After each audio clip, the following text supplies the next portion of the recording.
నారా లోకేష్ గారు యువగలం ప్రారంభించినప్పుడు ఏదైతే పాదయాత్ర ప్రారంభించినప్పుడు వైసీపీ వాళ్ళు ఎవరు చేస్తారు ఈ పాదయాత్ర అన్నారు.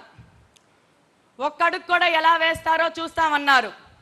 కానీ 3132 కిలోమీటర్లు 226 రోజులు పాటుకు జనం కోసం జనం మధ్య నిప్పు కణికలాగా నడిచిన లోకేష్ అన్నను చూసి సైకో గుండెల్లో వణుకు పుట్టింది. నారా లోకేష్ గారి యువగలం పాదయాత్ర ముగింపు సందర్భంగా యువగలం డిక్లరేషన్ ప్రవేశపెట్టినప్పుడు తాడేపల్లి ప్యాలెస్ కదిలాయి, గుండెల్లో రైళ్లు పరిగెత్తాయి. అయితే కేవలం 23 నెలల్లో 6,28,000కు పైగా జాబ్స్ కల్పించడమే కాకుండా 23 లక్షల కోట్ల పెట్టుబడులకు ఒప్పందాలు కుదుర్చుకొని 24 లక్షల ఉద్యోగాల దిశగా అడుగులు వేయడం సాధారణ పరిపాలన కాదు. ఇది కేవలం యువత భవిష్యత్తుపై ఉన్న నిబద్ధత, ఆయనకున్న నిబద్ధత కనిపిస్తుంది.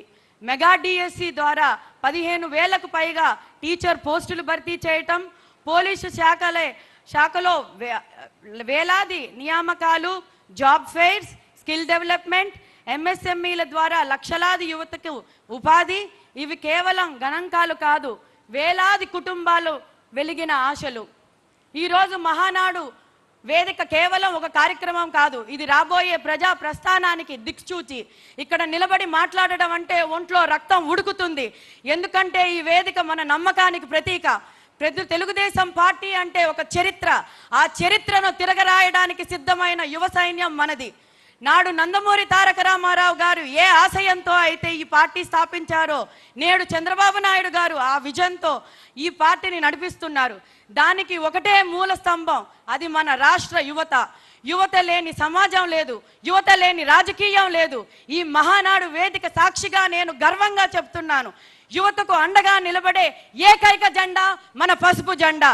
కొందరు రాజకీయ వ్యాపారం చేస్తారు, కొందరు రాజకీయాలతో కక్ష సాధింపు సాధిస్తారు. యువత భవిష్యత్తును మార్చే ఆయుధంగా చేసే ఏకైక నాయకులు మన సిబిఎన్. ఐటీ రంగాన్ని తెచ్చి లక్షలాది యువతకు ఉద్యోగాలు ఇచ్చిన మన సిబిఎన్. హైటెక్ సిటీని కట్టి తెలుగు యువకుడి సత్తాను ప్రపంచానికి చాటి చూపించింది మన సిబిఎన్.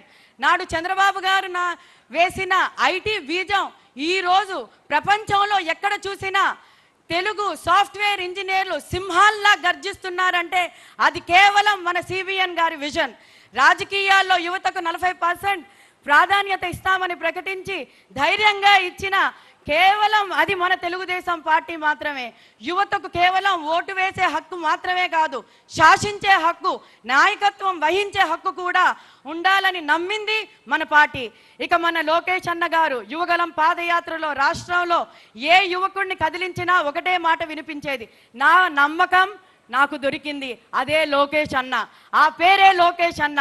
4,000 కిలోమీటర్ల పైగా ప్రతి యువకుడి కష్టాన్ని కన్నీళ్లు తుడుస్తూ వారికి భరోసా ఇచ్చి రియల్ పీపుల్స్ లీడర్గా ఆయన ఈరోజు మారారు. యువత అంటే కేవలం డిగ్రీ సర్టిఫికెట్లు పట్టుకోవడమే కాదు, ఈ రాష్ట్ర భవిష్యత్తు మార్చే కొత్త ఆయుధాలు అని నిరూపించారు.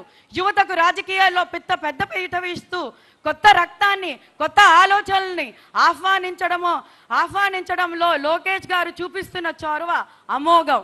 ఈరోజు వేలాదిపై వేదికపై నియోజకవర్గం యువ నాయకులు గర్జిస్తుంటే దానికి కారణం నారా లోకేష్ అన్న ఇచ్చిన ప్రోత్సాహం. కానీ గత ప్రభుత్వం వల్ల రాష్ట్ర పరిస్థితి, యువత చేతుల్లో ఉండాల్సిన ల్యాప్టాప్లు కానీ దురదృష్టవశాత్తు కొందరు వారి చేతుల్లో గంజాయి పెట్టారు. యువతకు కావాల్సిన ఉద్యోగాలు లేవు, నోటిఫికేషన్లు లేవు, మెగా డిఎస్సీలు లేక వైసీపీ కంప్లీట్గా యువతని పక్కదోవ పట్టించేసింది. ఆత్మహత్యలు చూసాం, యువతని బాధ పెట్టడం చూసాం. అది ఏది ఇంకా సిబిఎన్ రాజ్యంలో ఉండదు. యువతకు కేవలం జెండాలు మోయడం వాడడమే కాదు, ఆ తర్వాత వాళ్ళని రక్తం చిందించడం కోసం వాడుకున్న వైసీపీ లాంటి పార్టీ మనది కాదు.